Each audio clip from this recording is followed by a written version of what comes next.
નમસ્તે મિત્રો, આપ જોઈ રહ્યા છો ભારતીય જનસંદેશ સમાચાર. હું છું દિનેશ કુમાર બાબરિયા, ભાવનગર. નમસ્કાર દર્શક મિત્રો, નવા વિડીયો સાથે આપ સૌનું હાર્દિક સ્વાગત છે. હું છું સોલંકી દર્શના.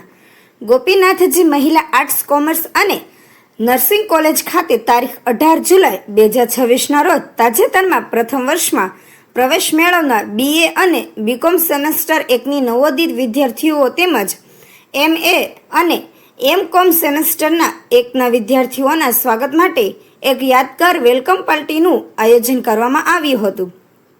આ કાર્યક્રમ થકી નવી વિદ્યાર્થીઓને કોલેજ પરિવારમાં ઉષ્માભર્યું સ્વાગત કરવામાં આવ્યું હતું. કાર્યક્રમનું વિશેષ આકર્ષણ કોલેજના વિવિધ વિષય વિભાગો દ્વારા કરવામાં આવેલું ડેકોરેશન હતું.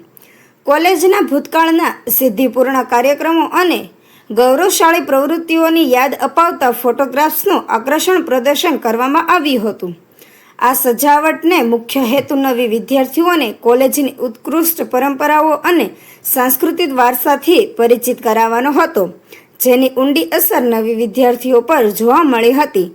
કાર્યક્રમ દરમિયાન ધોરણ 12ની બોર્ડ પરીક્ષા ઉચ્ચ ગુણાંક મેળવીને કોલેજમાં પ્રવેશ મેળવનાર તેજસ્વી વિદ્યાર્થીઓને વિશેષ રૂપ સન્માનિત કરવામાં આવી હતી. આ સન્માન સમારોહનો હેતુ વિદ્યાર્થીઓના શૈક્ષણિક ઉત્સાહને બિરદાવવાનું હતો. ત્યારબાદ ડીજેના તાલે વિદ્યાર્થીઓ મન મૂકીને ઝૂમી ઉઠી હતી અને વાતાવરણ ઉત્સાહભર્યું બની ગયું હતું. આ કાર્યક્રમમાં કોલેજના ચેરમેન સાહેબ શ્રી રમેશભાઈ રાઠોડ અને આચાર્ય ડોક્ટર સિદ્ધરાજસિંહ ગોહિલ ઉપસ્થિત રહી વિદ્યાર્થીઓને પ્રોત્સાહિત કર્યા હતા. કોલેજ પરિવાર દ્વારા તમામ નવદીપ વિદ્યાર્થીઓને તેમના શિક્ષણ પ્રવાસ માટે શુભેચ્છાઓ પાઠવવામાં આવી હતી.